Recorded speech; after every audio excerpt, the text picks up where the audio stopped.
Coba kalian bayangkan seorang pria tua yang masuk ke Forbes dengan kekayaan sebanyak 168,2 miliar US dollar atau setara dengan 2.700-an triliun, yang menempatkan dirinya ke urutan kelima di dunia sebagai orang terkaya.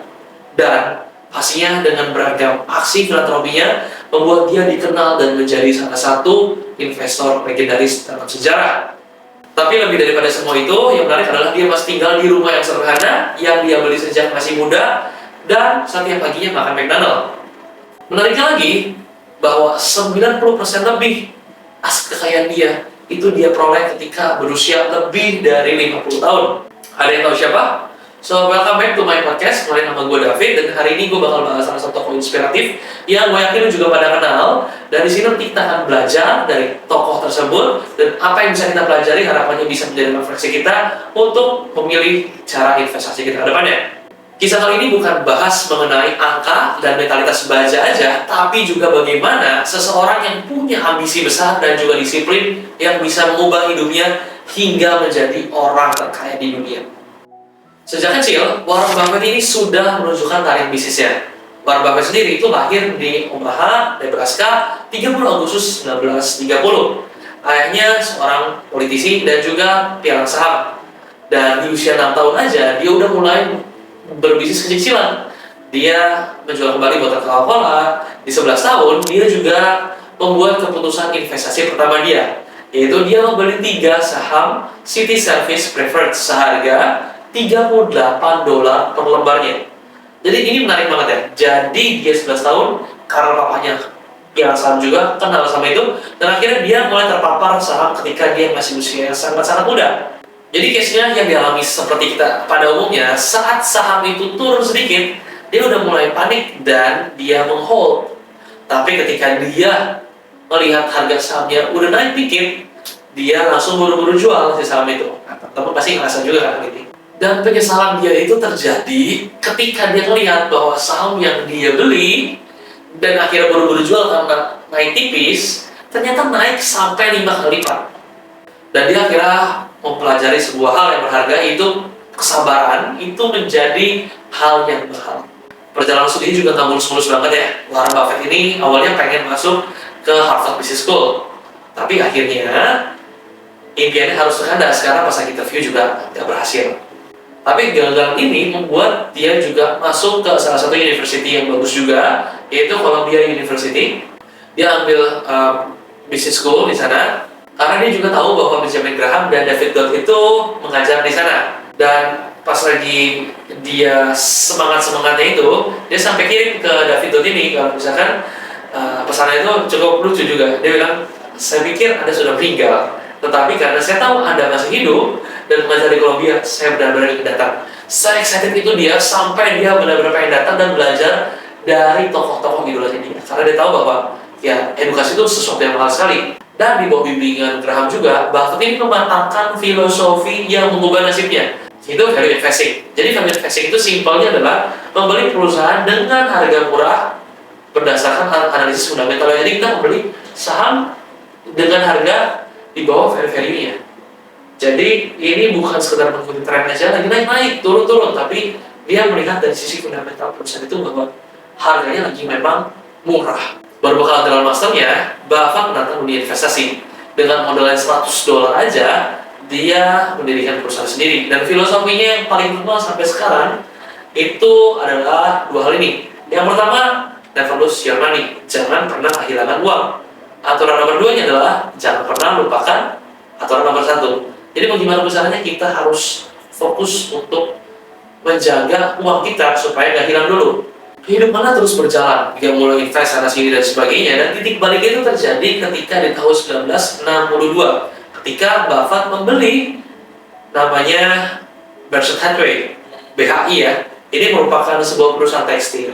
Awal niatnya itu ketika membeli saham itu ya, dia pengen jual lagi untuk dapat untung cepat. Tapi ternyata hal ini jadi berbeda sesuai dengan plannya dia. Perusahaan ini makin sulit untuk growing dan bertahan. Akhirnya, Buffett mengambil alih perusahaan tersebut. Dan dia membuat keputusan yang jenius, yaitu mengubah si BHI ini, Berkshire Hathaway ini, menjadi perusahaan induk investasi. Jadi dia menghapus divisi tekstil yang merugi itu. Bagi perusahaan tekstil ini dia ubah jadi induk investasinya dia sendiri. Karena tadi perusahaannya masih tergolong murah dan ya kita bisa manfaatkan harga yang murah itu untuk mendapatkan aset yang lebih besar. So, sejak 1965, akhirnya dia mulai menyulap si Berkshire Hathaway ini menjadi konglomerasi raksasa yang mengakuisisi berbagai jenis bisnis-bisnis yang under value juga, tapi fundamentalnya kuat atau masih bagus. Jadi bukan cuma under value doang, tapi perusahaannya benar-benar bagus. Nah, kalau kita lihat di sini ada asuransi Geico juga, ada jalur kereta api, hingga makanan. Jadi banyak banget yang dia invest saham-saham under value. Geico juga sama, itu jadi cash cow-nya dia juga, yang akhirnya membuat ya uang yang dia dapat dia reinvestasikan dan akhirnya bergulung-gulung sedemikian besar. Dan tahu nggak kamu, kalau misalkan Warren Buffett ini sebetulnya masih dibilang jutawan ketika usia 30, tapi dia baru resmi menjadi miliarder itu ketika usia 56 tahun, yaitu pada tahun 1986. Jadi ini menunjukkan bahwa kekayaan sejati itu membutuhkan waktu yang panjang juga, disiplin, dan kekuatan compounding yang luar biasa. Albert Einstein kan juga bilang ya, jadi salah satu kajian dunia adalah si compounding interest ini. Jadi compounding effect ini adalah sesuatu yang harusnya teman-teman bisa tahu, karena apalagi masih muda yang nonton ini, ya sahabat terbaik kalian adalah waktu. Semakin kalian cepat menginvestasikan sesuatu, semakin cepat juga kalian akan mendapatkan yang lebih besar. Gue pernah bahas juga di salah satu konten gue juga, bagaimana kita punya 10 juta aja bisa jadi 1 miliar nanti ketika kita invest dengan ROI-nya itu 15% dalam waktu lebih dari 25 tahun. Itu bisa langsung dapat, dan pastinya teman-teman bisa mulai juga lakuin dari sekarang. So, apa sih yang membedakan si Warren Buffett ini dengan para investor lainnya? Menurut gue ini simple, ya, tapi ini susah. Jadi, kalau bisa kita bilang, dia adalah golongan orang-orang yang berani mengambil keputusan saat pasar berdarah dengan cermat dan tepat. Filosofinya yang paling terkenal adalah be fearful when others are greedy and greedy when others are fearful. Bahasa Indonesianya yang gampang adalah takutlah ketika orang lain lagi serakah-serakahnya nih, dan serakahlah ketika orang lain lagi takut. Artinya apa sih? Sebetulnya simple, gimana kita itu takut nih ketika orang-orang udah mulai serakah. Contohnya di Indonesia ini sedang on saham dada kemarin yang dibilang mau diakuisisi oleh Vanguard, ataupun isu-isu lainnya ya. Jadi sell in the news ya. Jadi artinya ketika ada berita-berita itu kita jual aja, ini waspada nih. Nggak ada kebenaran-kebenaran yang jelasnya, itu baru asumsi atau opini aja. Sedangkan media-media bisa banyak dibeli nih. Kayak gitu. Jadi kita harus takut ketika orang-orang udah serakah nih. Tapi kita bisa serakah, kita bisa rakus, ya kan, ketika orang-orang pada takut. Contohnya apa? Kadang ketika cuannya itu masih sedikit nih, kita langsung jual. Atau enggak ketika untungnya udah mulai besar nih, sedangkan perusahaan jelek, kita juga nggak berani cut loss. Kayak gitu, karena kita merasa, ini udah sayang nih, sunk cost fallacy ya. Kita udah merasa membuang banyak waktu menahan saham ini, membuang banyak energi dan pikiran menahan saham ini, tapi ketika saham ini harus kita lepaskan, kita nggak tega. Nah, itu yang menjadi hipotesis bias ketika kita pengen hanya melihat berita-berita yang baik-baik aja untuk mendukung si saham atau emiten ini atau instrumen ini. Jadi kalau misalnya kita tahu memang ini si perusahaan yang lagi nggak bagus, ya kita harus punya toleransi cut loss-nya kita. Oke, ini 20%, kalau memang nggak bagus ya udah kita harus berani. Jadi disiplin itu penting sekali, dan ya tadi harus berani mengambil keputusan yang jelas, bukan bimbang, bukan ragu. Dan salah satu contoh dramatisnya lagi nih di Buffett itu ketika krisis finansial di 2008. Mungkin teman-teman juga ada yang tahu ketika itu lagi ada bubble di properti juga ya, harga-harganya sangat naik gila-gilaan di properti, akhirnya karena banyak krisis ya, semuanya berdampak, harga murah jadi akhirnya turun, sebanyak orang-orang yang akhirnya kehilangan rumah-rumahnya dan harga rumah jatuh ya, karena orang-orang dulu berpikir bahwa rumah harga properti itu nggak pernah bisa jatuh, tapi akhirnya harganya runtuh, jatuh, banyak rumah-rumah kosong ya, itu jadi krisis yang luar biasa sekali. Dan bank-bank di US itu banyak sekali yang nyaris runtuh. Dan di momen tersebut Buffett melihat lagi nih kesempatan investasi di Bank of America, dan dia yakin bahwa krisis itu hanya sementara ya. Jadi kalau kita lihat bank itu kuat ya fundamentalnya. Kalau kalian lihat sebanyak-banyaknya perusahaan-perusahaan yang ada gitu, orang-orang kaya yang buat perusahaan, kalian bisa sebut ada beberapa orang-orang yang kekayaannya itu bisa sampai lebih dari 500 tahun. Baik kekayaan lebih dari 500 tahun itu untuk beberapa orang-orang yang punya bisnis di satu sektor ini, yaitu adalah perbankan. Contohnya kita bisa bilang di Italia ada, di Prancis ada ya.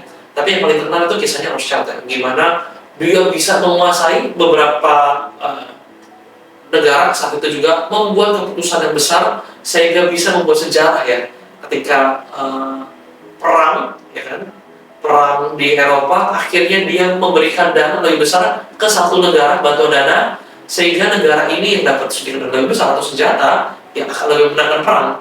Itu yang terjadi case-nya. Jadi kesempatan ini lahir, dan akhirnya Buffett beli si Bank of America ini, dan dia dapat imbal hasil yang sangat luar biasa karena dia melihat banyak peluang-peluang di masa sulit. Dan dia pegang cash yang luar biasa sehingga cash itu bisa digunakan di masa-masa sulit. Dan dia selalu mengajarkan bahwa kita itu nggak boleh berinvestasi pada bisnis yang nggak kita mengerti sama sekali. Jadi fokus itu punya utang yang rendah, return on equity yang tinggi, dan yang paling penting adalah memiliki manajemen berintegritas dan reputasi yang baik. Jadi kalau misalnya dibahas, apa sih kriteria perusahaan yang menurut Bapak itu bagus atau baik? Ada banyak sekali. Lo bisa baca bukunya itu, price earning ratio-nya berapa, debt equity ratio-nya berapa, dan sebagainya, value-nya berapa. Tapi poin-poinnya adalah, ya teman-teman bisa lihat di situ. Cuman paling penting ya, salah satunya adalah punya manajemen yang berintegritas dan reputasi yang baik. Oke, sekarang kita bakal bahas mengenai beberapa kebiasaan Buffett yang menurut sebagian orang itu sebetulnya pelit ya. Tapi ya itu kan keputusan dia. Jadi ya, langsung aja kita lihat. Yang pertama tinggal di rumah yang lama.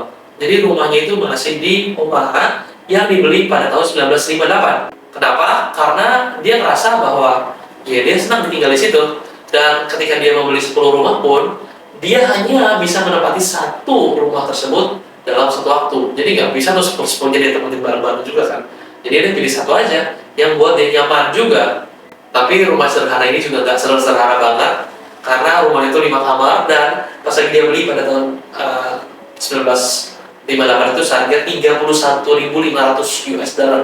Ini luar biasa sekali ya, zaman dulu. Zaman sekarang mungkin udah ratusan ribu atau sampai jutaan kali ya harga rumahnya juga. Yang kedua, sarapan sederhana. Nah ini lucu sekali ya, sarapan sederhana yang Buffett itu dia sudah pertahankan lebih dari setengah abad.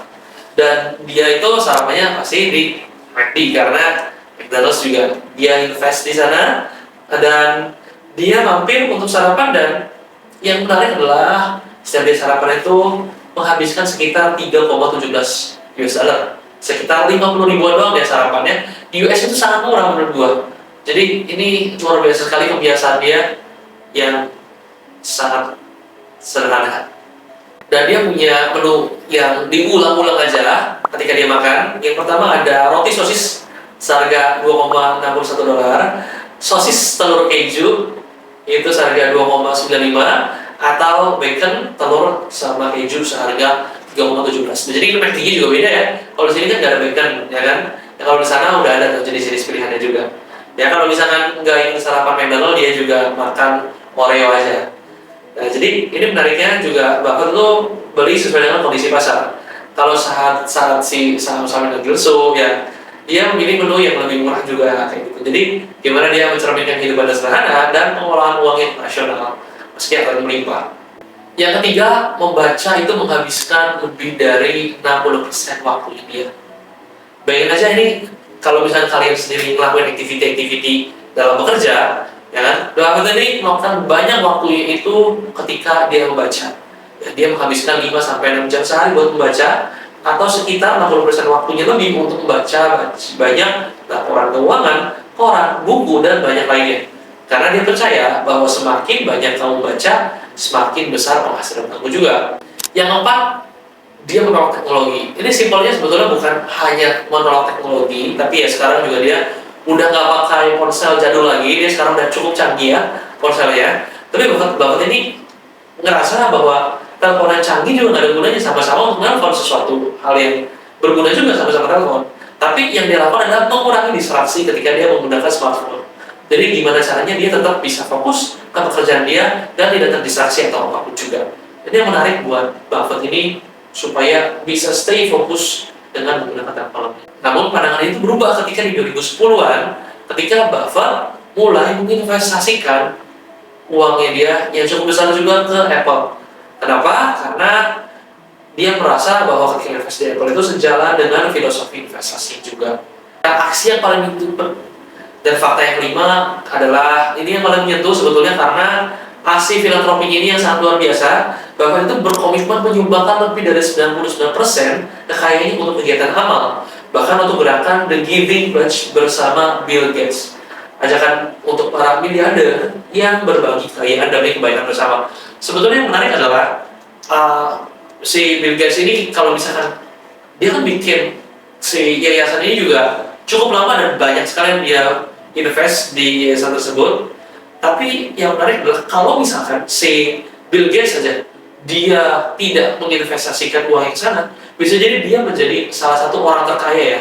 Sama kayak Buffett mungkin satu dua lah. Juara satu Bill Gates, juara duanya Buffett atau kebalikannya lah.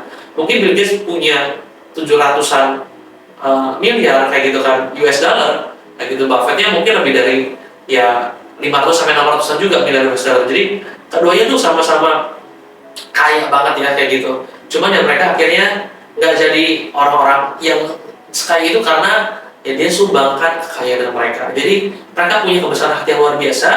Ya termasuk ketika mereka kasih ke beberapa, ya termasuk ketika dia juga memberikan ke beberapa aksi penelitian-penelitian mengenai future, mengenai teknologi terbarukan ataupun mengenai kesehatan ya, pengobatan-pengobatan terbarukan juga. Buat Buffett ini dia punya prinsip kalau misalkan dia terlahir dengan golongan 1% manusia yang punya kekayaan 99% yang lainnya, ya sebagai golongan 1% ini dia harus bertanggung jawab membantu ke 99% lainnya.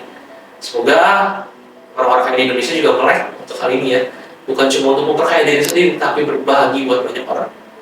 Jadi levelnya Buffett ini bukan cuma di financial independent, tapi udah benar-benar freedom ya.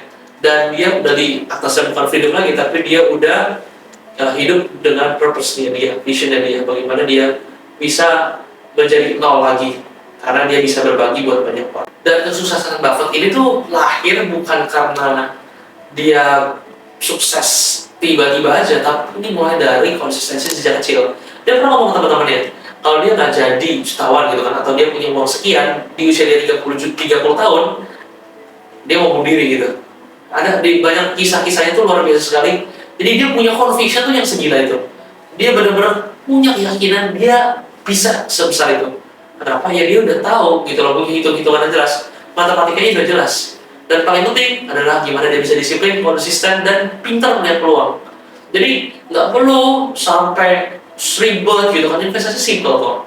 Ya, simple tapi nggak mudah. Simple but not easy. Itu sebetulnya kuncinya. So kisah Warren Buffett ini sebetulnya mengajarkan kita bahwa kekayaan itu tidak harus mengubah siapa diri kita. Jujur aja banyak banget ya, kemarin gue juga bahas di IG gue, di IG gue 3, itu mengenai kisah sebetulnya si Buffett ini kan dijuluki ya, investor legendaris dan hal-hal baik lainnya. Gue bahas sisi buruknya juga, bagaimana dia ya ada perusahaan yang lagi nggak baik-baik aja, nggak sehat, dia invest, habis itu ya under value juga nggak baik-baik aja, tapi ya akhirnya dia pecatin direksi-direksinya. Ya kan dia akhirnya jadi majority di situ, shareholder, dan juga dia punya hak suara untuk melakukan banyak hal. Dia udah si perusahaan itu ya dia beli, kayak gitu dia beli dan dia jual aset-asetnya, akhirnya ya tambah buat kekayaan dia. Dan cara-cara ini dilakukan berulang kali sehingga dapat aset yang murah dan akhirnya nambah lagi uangnya karena si perusahaan itu dibangkrutkan kayak gitu. Atau cara-cara lainnya yang kayak itu cara-cara lama yang cukup gelap ya. Tapi ya ujung-ujungnya ketika di masa sekarang ya dia akhirnya ya cukup menjadi panutan juga pastinya karena dia bisa jeli melihat banyak peluang itu, dan pastinya butuh keberanian, kesabaran untuk nanti, dan juga pastinya kebijaksanaan untuk menentukan kapan untuk naik dan pastinya butuh kebijaksanaan kapan untuk jual, kapan untuk membeli lagi. Dia menjelaskan juga bahwa membaca lebih dari 500 halaman sehari itu lebih penting dibandingkan menghadiri rapat-rapat yang nggak perlu. Nah ini note nih, para anggota dewan juga nih ya. Ternyata penting sekali ya untuk belajar. Dan integritas itu jauh lebih bernilai daripada keuntungan yang jangka pendek aja. Sekarang ini jadi pertanyaan buat lu sendiri, bahan refleksi ya. Lu sendiri apakah punya conviction lu bakal jadi orang yang sukses di usia 30 tahun, 40 tahun, 50 tahun? Atau seberapa besar conviction lu terhadap diri lu sendiri? Dan bagaimana cara lu sendiri meyakinkan diri lu kalau lu bisa ada di posisi tersebut? Insight hari ini bisa jadi pemicu buat lu jadi lebih semangat dan bisa belajar ke depan. Fokus cara pandang lu bakal nentuin gimana masa depan lu juga. Dan itu aja dari gua. Thank you udah nonton. Kalau ini berguna dan ini bisa memberkati lo, silahkan like, comment, dan share ya. See you dan sampai berjumpa di podcast lainnya. Bye.